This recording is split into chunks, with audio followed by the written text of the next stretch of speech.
এখন আপনি শুনছেন এসেনশিয়াল ইংলিশ এর ৪৩ নম্বর লেসন। এই লেসনের নাম I would like a pair of shoes, please. আমি একজোড়া জুতা কিনতে চাই। আপনি একটি জুতার দোকানে গিয়েছেন। এই লেসনে আপনি শিখবেন আপনার পছন্দের জুতা দেখানোর জন্য দোকানিকে কি বলতে হয়। আজ সুমন একজোড়া জুতো কিনতে চাইছে। চলুন বিক্রেতার সাথে তার কথোপকথনটি শুনি।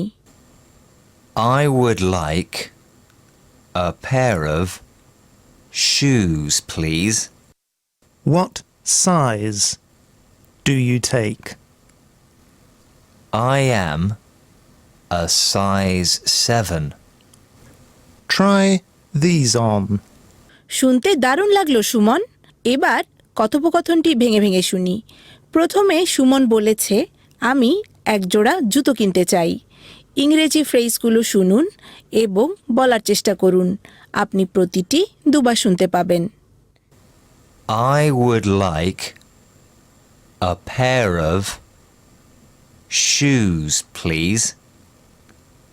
বিক্রেতা জানতে চাইলেন, আপনি কোন মাপের জুতো চান? শুনুন এবং বলতে থাকুন। What size do you take? Suman জানালো তার পায়ের মাপ হলো 7। এবার এটি ইংরেজিতে শুনুন। I am a size 7. বিক্রেতা তাকে সেই মাপের একজোড়া জুতো পরে দেখতে বলল। শুনুন এবং বলতে থাকুন। Try these on. তাহলে সুমন জানে কিভাবে জুতো কিনতে হলে জিজ্ঞাসা করতে হয়, I'd like a pair of shoes, please. এবার আপনার পালা। ফ্রেজগুলি বাংলায় শুনুন এবং এরপর ইংরেজিতে বলার চেষ্টা করুন। আমি একজোড়া জুতো কিনতে চাই। আপনি কোন মাপের জুতো চান? আমার মাপ হলো 7।